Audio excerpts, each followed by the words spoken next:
Well, thank you guys so much for joining us today. We have Jon and Kari, and we have Rory and Carmen. This is a Snowflakes adopting couple and a Snowflakes placing couple, and they have been matched together and have a great open relationship with each other. So we wanted to create this video as a resource for families who are curious about what an open adoption looks like, or maybe just have some questions. So I will go ahead and let you guys introduce yourselves. So, just feel free to share, your names, a little bit about maybe where you're from if you feel comfortable, and about the kids that you have and embryos you created or adopted. So we'll start with Jon and Kari. You go first. So yeah, we're Jon and Kari, and we live in the Denver area in Colorado. And we've been married for almost 20 years now. And started thinking about adoption, probably 10 years ago or so, and looked at all kinds of different options. Went through our own IVF journey a couple of times and were not successful conceiving in that way. And yeah, just throughout that journey, really wanted to be parents, of course, and wanted to find a way that we could adopt children where we had a little more security about the process, I guess. And so that was one thing that appealed to us with the embryo adoption, and also would allow me to still be pregnant and go through all those things that I just really wanted to do. So started looking at Snowflakes and ended up going forward with it, and now have 3 little boys as a result, which has been awesome. That is wonderful. Rory and Carmen? All right, so yeah, we're Rory and Carmen. We live in the San Antonio area. We've been married for 18 years. We tried to, get pregnant along our journey for, close to probably 4 or 5 years. Tried IUI, and then went the IVF route with Johns Hopkins when we were over in Maryland. We ended up having 8 embryos. We used 2 of them. We have twin boys. They are 11. They're amazing. And we probably had the embryos for close to 7 years before we decided to go that process. So did some research and found Snowflakes and went through the process, right around when COVID started. And here we are. All right. Well, thank you guys so much again. So, Rory and Carmen, I'm going to ask you guys a couple of questions first. So, talk to us a little bit about your IVF journey, kind of like, how you got there, how you came to the remaining embryos, a little bit about that. Well, like Rory said, we tried for about 4 or 5 years. We wanted to become parents, and it wasn't successful, so we tried the conventional means, and then the IUI, and then finally the IVF, and thankfully, like Rory said, it was successful. And so with the remaining embryos, we're like, okay, well, what do we do? Because we didn't want to throw them away. We did not want to donate them to science. We don't believe that. We believe that they were alive and they're living beings. And for me, it was a very emotional journey because I had to wrap my brain around it. Like, I was still thinking that these are our kids. Like, do I want any more? I do want them. I want them to live, but fortunately or unfortunately, but very, very fortunately, turns out to be hindsight. It was very dangerous for me to continue to be pregnant and have children, but we knew through a lot of prayer, a lot of tears, a lot of talking, that we wanted these children to have life. And we wanted these children to be just have the opportunity to be raised and be loved and be here. And so that's what Rory said. We did the research, we found Snowflakes. Again, a lot of prayer, a lot of crying. But we came to peace with it and we moved forward. And, God is good. So we're here. Yes. That is wonderful. So, you found the Snowflakes program and decided that you were gonna move forward with that. So whenever you came to Snowflakes, did you initially know that you wanted an open adoption, or was that something that was kind of explained to you through the process and you were like, oh yes, I actually would like that? Yeah, I think with us, it was, I'm sorry, were you still talking to Yeah. Rory and Carmen? Totally cut me off, John. Yeah, stealing your thunder. It's like, you took too long. You took too long. Don talks. You took too long. Okay. Well, for us, it was in the education piece with Snowflakes. There was some required education as far as what this is all about and, how it relates to basically how the child is raised and how it's so much better for a child to know their story and be involved in that story. And I know back, way back in the day, they thought, well, you just, even with adoption, that you would just adopt the kid off and never even tell them that, they weren't the biological, parents back then. But since then, we've learned that it's a lot more psychologically healthy for the child to know their story. And so, that's how we kind of learned about the open adoption piece of that. And okay, Rory, anything I didn't go? We were always 100% wanted an open adoption, and it wasn't for selfish reasons. It was, not going to be invasive. They're your children, but we just wanted to, kind of know along the journey like how they were doing. But also, it's been really beneficial because, usually Kari will ask like, hey, did you guys have anything this with the boys? We're seeing this thing, so we'll tell them, hey, this is what happened with them. So it's been helpful, I think. For them, whereas if we had a closed adoption, you wouldn't have that type of benefit or access. So, and the other benefit is we met really two awesome people. I mean, I think Kari and John are awesome. So I've enjoyed learning more about them as people and just watching them be parents and hearing the stories and the text messages and the updates is the coolest thing. I just feel so blessed that I get a picture into such a beautiful family. It's amazing. Mm-hmm. Yeah, it's a fun connection for sure. Yeah. Yeah, it's a really unique way to be connected to another couple. It's rare. And I think initially it's a little intimidating because you feel like, well, am I going to have to share my children with someone else? I want them all for myself. I've wanted these kids forever and I don't want to, anyone else to step on that. But yeah, I think it's been just a bonus. It's not detract at all. It's just added to the experience of getting this new connection. And I will piggyback on what Kari said. One of my biggest fears for open adoption, Kari, I don't know if I've ever told you this or not, but I feared like, yeah, open adoption, great, wonderful. My fear was like, okay, here's a picture a year. That's all you're going to get. Or that the relationship would be strained. Oh yeah, I mean, and that was a fear that I had in meeting Kari and John for their first time. I was so nervous. I was sweating bullets. I'm like, oh my God, are they gonna like me? Oh my God, are they gonna be? But I think that's just natural fears of just meeting anybody for the first time. But like Kari said, it's just a unique connection. Yeah, for sure.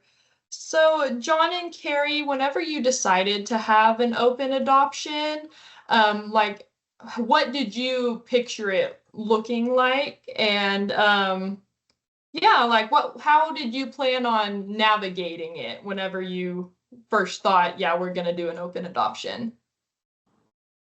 Well, we first thought that it would just be like Carmen was saying, like an update every year, and they would know our names and they would know maybe a general area of where we lived, if even that. And that we would communicate through the adoption agency. That was what we agreed to initially. But I think we were always open to having a deeper relationship if it sort of developed naturally, and it definitely did. So we were, willing to do more. So yeah, I think we had an open mind about it. We didn't have a really rigid expectation of what it would look like, but we knew we wanted to have that connection, and we knew we wanted our kids to be able to know about, their birth family, or not birth family, but their genetic family and Mhm. their, brothers or sisters, and just to be able to meet them and know them and just develop that however they wanted. So it wasn't certainly just for us, it's absolutely for the kids too. Yeah, that's fantastic. So, Rory and Carmen, kind of segueing from, or a segue into the children. So, how have you explained to your boys that you were donating your remaining embryos? And has this open relationship with John and Kari, has that helped them process it? Have you seen some positives in that? Can you talk a little bit about that? So yes, we have, basically what we told Lawson, our boys, is that mommy can't have any more, and this is not fair. It's a selfish act if we just held them, and we want to make sure that they have every chance that you guys had at life. And we talked about the whole process. They had, of course, very, very curious, asked all of the questions. But now they see pictures, and our oldest twin is like, this is my, what is he called? He either says blood brother. his blood brother, or brother of heart, or cousin brother. He has very different ways. It's Lawson. Yeah, Lawson. So he knows that they're genetically related, but they know that, Kari and John are mom and dad. And we're like, yep, Kari and John are mom and dad, and we get the privilege of seeing them grown up. And he always asks, well, when are we going to see him again? And I'm like, well, we'll figure that out later. But yeah, and it's really healthy, because it's, I think Lawson and Thaddeus see this as a different kind of love and a different kind of connection. And I don't know, it's just, what do you think? Like, I don't even have the words to say how cool that is. At least the younger one, he's, very laissez-faire, like, oh, that's great. And then, off to the next thing he's doing. Sure. Lawson's the one with all the questions. But we told Lawson, like, hey, we got a meeting, don't come in here unless the house is on fire. I'll smell it. So don't come in here. And and he was curious to ask questions, like, oh, we're doing this John and Kari to share a story to help other people. And so, just showing him, like, the selflessness. Yeah, not selfishness about it. And so he definitely picked up on that thing. So yeah, I'll pause there. But he thinks the process is cool. He obviously wants to see you guys again, and he wants to to see his cousin brothers and ask questions about that. Like, oh, we'll figure something out. Yeah. He did say, oh, is this about getting me a sister? I'm like, no, this is not getting you a sister. How He's not talking sweet. about our family. Yeah. That's wonderful. I think that's so awesome that they have, like, as much of an understanding as they can at this age, and that this openness is really positive for them also. I think that's fantastic. It was cute when we did meet everybody. Like, I guess that was, around the new year. So I was still pregnant with our twins. But yeah, they met our older son, Judah. And I remember Lawson was asking, because he was trying to figure it out. He's like, wait a second. So we're like brothers. But he didn't understand how, like, does that make me related to us? He was just trying to put the pieces together. Wait, John and Kari and you guys have the same genetics? Yeah, it was just mind blowing. So we did tell them. My head hurts. Yeah, exactly. It's a little complicated. Yeah, I think what's very important is that from the start we said John and Kari are mom and dad, and we laid that foundation. And then we told them, just like Kari said, we're gonna let the kids decide the relationship that they're gonna have once they're old enough to understand. Let that grow naturally. But we always wanted to make that foundation that we're going to let John and Kari and Judah and the twins decide that. And where we fit into their lives, that's going to be a decision that's made with mom and dad, not us, right? Not mom and dad here. So they understand that already. And like I said, in their little brains, they're like, oh, okay. So I'm sure the questions are going to get more complicated later, but at least it's a good foundation for them to have. Yes, Yeah. for sure. I think that's a great starting point, and just kind of being able to build on it as they get older. Yeah, so John and Kari, so you had mentioned that you went through IVF a couple of times on your own and it wasn't successful. So how did you come to the Snowflakes program?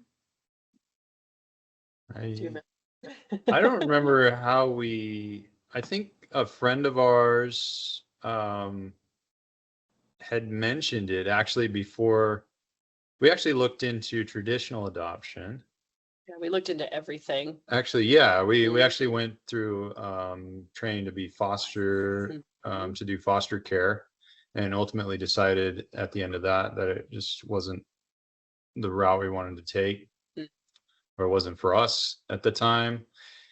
And yeah, a friend of ours mentioned, oh, there's this program called Snowflakes where you can adopt other families' embryos that they're not able to utilize, and start looking into that and realize that there's, over 1 million embryos, frozen embryos available, well, or that are just frozen embryos, like basically potential life. But yeah, so we started looking into that and just we're like, yeah, let's do this. It seems like a really cool program. And so went through the education piece, and then got our profile put together pretty quickly. And yeah. I think we actually even heard about it when we were still looking at, or before we did IVF, because we had just some concerns about going through the whole IVF process and just some ethical dilemmas. And, what do we do if we have remaining embryos? That was something that we really were uncomfortable with initially. And I think it's so ironic now that, we're parents because other people had remaining embryos. Yeah. We were like terrified of that situation. It's just crazy how that all works. But yeah, we ended up coming back to it once we had exhausted that and decided that the other, forms of adoption weren't really what was going to work best, for us. And yeah, initially it was a little bit crazy sounding to me, like, well, what do you tell your children? That sounds like really bizarre, well, you have this other family and you have siblings. And but it really just, all the education that we did confirmed to us that this was the right thing, and that there are absolutely ways that you can do that, and it doesn't have to be this scary situation. It can be very feel very natural, and just they get a bonus family at the end of the day. Yes. Should I go get him? We got a baby making noise. That's okay. I'll go grab no worries. I'll get him. Yeah. I just realized that Kari's wearing a snowflake sweater. I'm just like, I know, isn't that awesome? You just caught that? I wish I would have coordinated like that, but yeah, I just caught that. I'm like, oh, wait a minute. Did you plan that, John? It's so I didn't fitting. plan it. Oh, I love John's like, I had no idea. I said, yeah, I got home and I said, hey, nice sweater. And she's like, That is fantastic. So I have a couple of questions that both of you can answer, so you don't have to worry about stepping on each other's toes. Just whoever has an answer, you can go ahead and answer it. So whenever you were first matched with each other, oh my goodness, what a sweetheart. Oh, he's got the crazy hair. Huh. Oh, Yeah, he does. smile. Hi. Oh, so handsome. So when you guys were matched with each other, how did you know that this was the right match? So for me, and this is gonna sound so corny, and I'm so sorry, but it's really the truth. There was just so much happiness and just so much love, not only in the pictures, but in the story. And then eventually learning more and seeing the support that Kari and Jon had from their family. And I'm like, oh my God, how amazing would it be for this family to raise their children, because there's already so much love here. And just the story from Kari's story kind of reflected my story, the need, the want, the desire to be a mother above all else. And I was just like, oh my God. And then I have curly hair, she has curly hair, John's bald, he's bald. And I'm like, that's kind of cool. There's Cubano blood. Right. And then the Cuban blood, that was really cool too. And so Yeah. we have that. They're just, they love adventure. We love adventure. I mean, there were just so many cool connections. We both love to travel. John and I like to hunt and fish. It was just, Kari's in healthcare. I'm in healthcare. So Yep. it was just a lot of cool connections. It was. Sorry, go ahead, Rory. No, last thing, we were geographically separated when we got the profile emailed over to us, and Carmen had read it, and she's like, "Oh my gosh, we got a profile." I was like, "All right, let me log in my email and check." And so, probably after like 30 minutes, we're like, "Yeah, this is the one. It feels totally at peace and a natural fit." So we prayed about it. Obviously, spent the night, and then we double checked in the morning. And I was like, "All right, well, I'm gonna call Snowflakes and let them know that this is meant to be." So wasn't it the only profile we looked at too? Yeah, I mean, it obviously was the first profile. First profile, only profile. Oh. That's it. Awesome. We just knew. Yeah.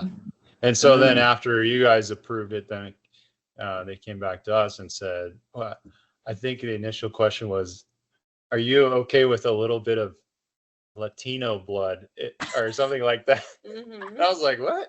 Yeah. That's a funny question. But then he sent over the profile and I was like, Rory's not Latino.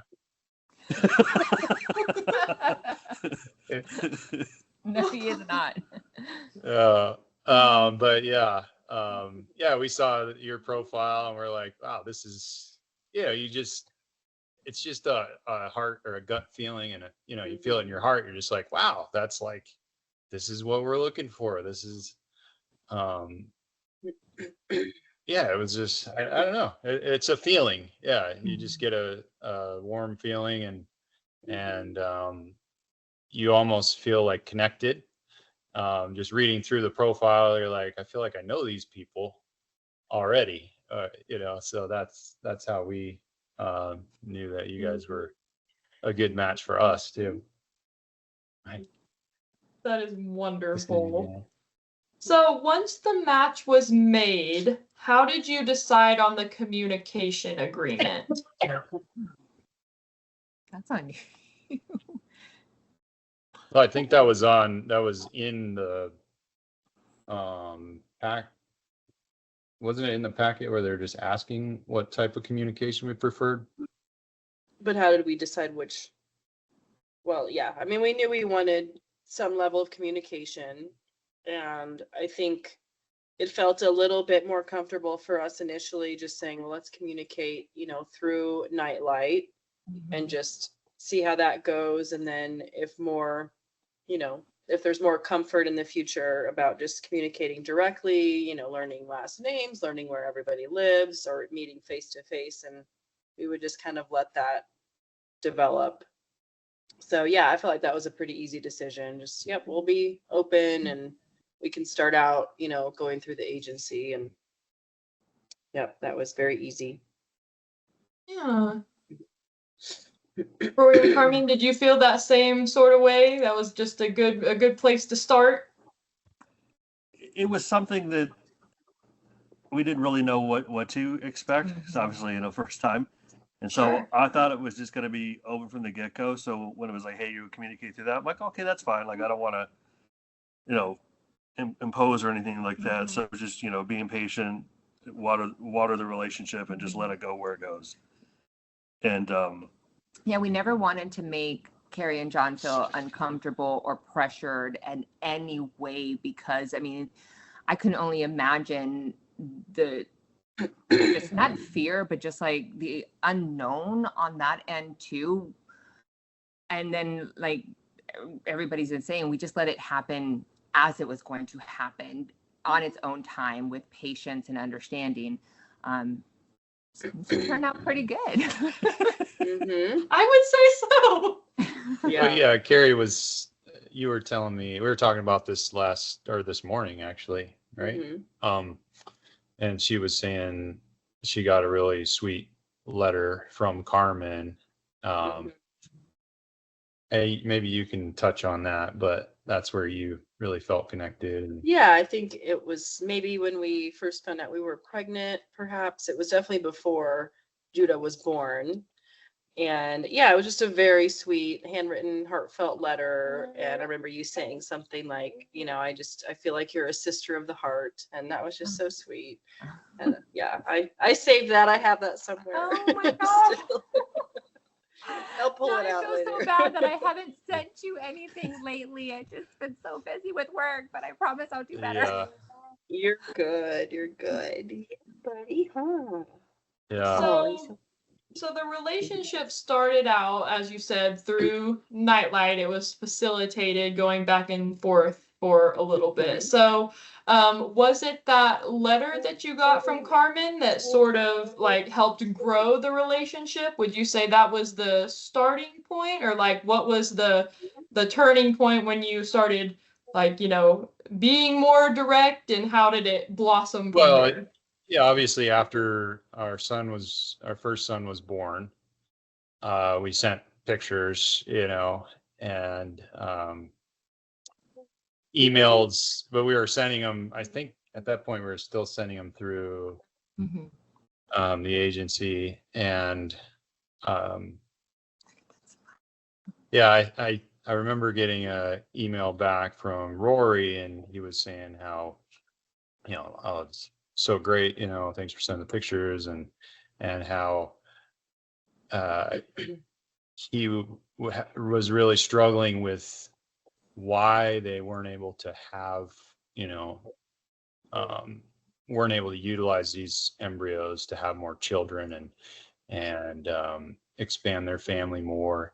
And he said, he was just sitting there and it just clicked in his head. Well, God wanted us to be able to help, the Amics to have children too. So I'm sorry, last names, but That's okay. If you're okay with it, we're okay with it. That's all right.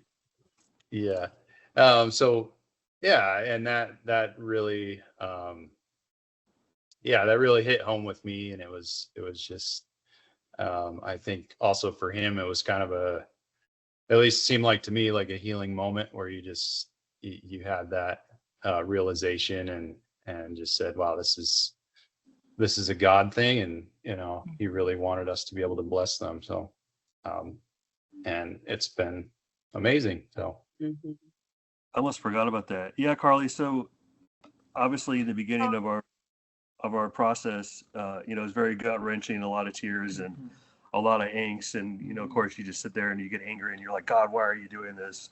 Why can't we just get pregnant like someone else? And, just trying to trust the process. And so fast forward, probably a decade later when their first son was, very tiny, and they sent the picture and Kari was holding it. And that's when it hit me like a ton of bricks. I was like, oh, that's why. Because if we didn't go through all that, then obviously this wouldn't have happened. So I was like, okay, how close-minded of me to, because at the time you're like, why is all this happening? And this isn't fair, and all of those thoughts. So I shared that with John in email. It was a very teachable moment about, thinking more about just your situation and yourself, because God's obviously using you for something bigger. Yeah. Yeah, I love that. That is such an amazing lesson to learn, and just a really wonderful way to look at that. I just love that a lot. And I just love it's not an us thing, it's a God thing, because I just am filled with so much awe and wonder when I see Judah on camping trips, or when I see the twins just out and about, just surrounded, the adventures that they get to go on, just the education, the wonder that they get to see. And if we didn't make that decision, if again, Rory said that it took me years. It took me years. Rory was ready, but my heart was breaking before we made that decision. But seeing just, that's so cool. It's like, I cannot express how awesome it is just to see the adventures that they have. And I'm like, that is awesome. That is so cool. And just that, could not wish for or pray for a better mother and father for those boys, right? Just it's amazing to see. Well, yeah, Carly, when the boys were a year old, I was totally ready because we knew like we're gonna give up the embryos for adoption at some point, but obviously Carmen wasn't ready. And so, for others out there, it was totally, we would talk about it like once a year, and she's like, I'm not ready. I wouldn't push it. Like, okay, well, I'm gonna go make a sandwich. You want one? And just kind of drop it because it's like in God, obviously God's timing, or when she's ready, she'll be ready. So 6 years after that, so 7 years total, she finally was like, okay, like, I'm ready. I was like, okay, cool. Well, I'll start, making it happen. So nonchalant, like, okay, I'll go change my brakes on the top. I'm like, Yeah. a little bit more involved in that. But if I was ready sooner, this match probably wouldn't have been made. Or if I was ready later, this match wouldn't have been made.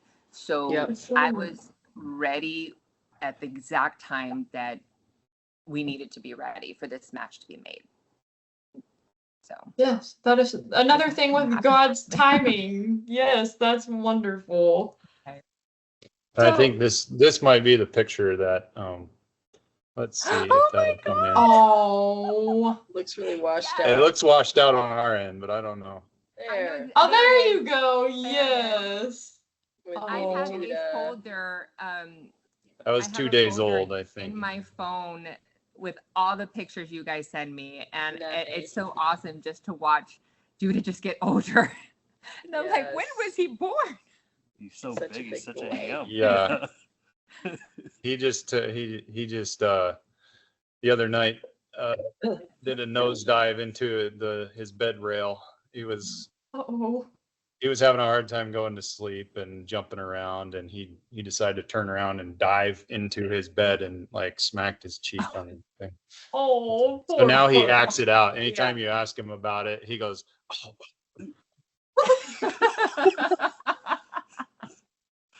It happened just like this. Yes. He's a little parrot right now, so. Oh, how sweet. So you guys touched on this a little bit, but what are some benefits that you have had from this open adoption? I think just having that relationship already in place will just make it that much easier when our kids are old enough to understand, more about their story. It will always just have kind of been in their memory, and they won't have to wonder who these people are. They'll just know, from the beginning. And just have that relationship, whatever they want it to be as they get older. And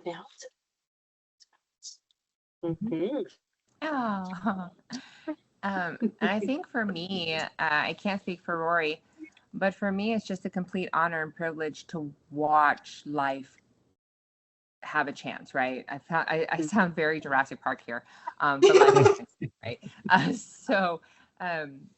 And I say an honor and a privilege because it really is. It was never a guarantee. This relationship is a blessed relationship, and I will forever say that by Kari and Jon letting us into their lives, watching the boys grow, it is an honor and a privilege, and one that we never take for granted at all. Yes. And we will continue to honor that as a very special, special gift. Yeah. So last question for you guys. So what advice would you give others who are on the fence about an open adoption? Just do it. Don't be scared. Just know that it's very proven to be beneficial for all parties involved, and that it just opens you up to this beautiful connection and relationship that is just precious. It's irreplaceable. So Yeah, and that can be different for every family, of course, but I think if you, yeah, just open yourself up to that, there's amazing blessings from it that you will not regret. Yeah, I would say, at least make the initial step as far as being open to open adoption. But you can always start at a comfortable place, as we did, where you're just sending emails through the agency, through Snowflakes. They're getting relayed. And then eventually it's like, okay, this is kind of annoying to have to do this. Can we just like, can we just send emails directly? Because, you got to like send it and then it gets relayed. It's like writing a letter back in the day and got to put in the mail and snail mail it. So, yeah, it evolves, the relationship evolves. And as you become more comfortable with each other, it just kind of becomes more natural to just have direct communication. And I mean, now we just text back and forth and, give each other, so Rory's a diehard Raiders fan, and we like the Broncos out here in Colorado, so it's always There has to be some kink in the relationship, John. It can't be 100% I haven't been too hard on you this year, because I know they're struggling. I But appreciate that. But yeah, but no, he so Rory sent me after Judah was born, he sent me a mug that's with a big Raider symbol on it that says "Best Dad Ever" at the Raider symbol. It's the A in there. So That is fantastic. that was a nice little punch. Nice little. I was being nice, and then John was nice enough to send me a picture with a beverage in there. Like, I'm using it. I was like, oh, that was during a Broncos game when we were beating the Raiders. So. I would say for the families like ours, you have your kids, you have embryos, you're trying to decide what you want to do. And it's painful. It's going to be painful. Validate those feelings, trust in those feelings, never stop communicating with your partner, pray, trust God's movement in your life, and just know that the greatest gift that you can ever give your children is not to hold them, but to allow them to have life. Even if it's not with you, they're going to be blessed with an amazing family, and you will give them the gift of life. You will give the gift of family. And that's such a beautiful thing. And that's where I finally came at peace with that, So that's what I have to say. the only thing I would add is that I was just all reminded that it's more than just about you, and it's bigger than you. Right. And always keeping that, in your mind as you're going through the process, kind of get you through, some of the sticking points or feelings that you might have. Mm-hmm. All But now I'm right. so Well, happy. yes, thank you all so much for taking the time out of your day to speak with me. I really appreciate it.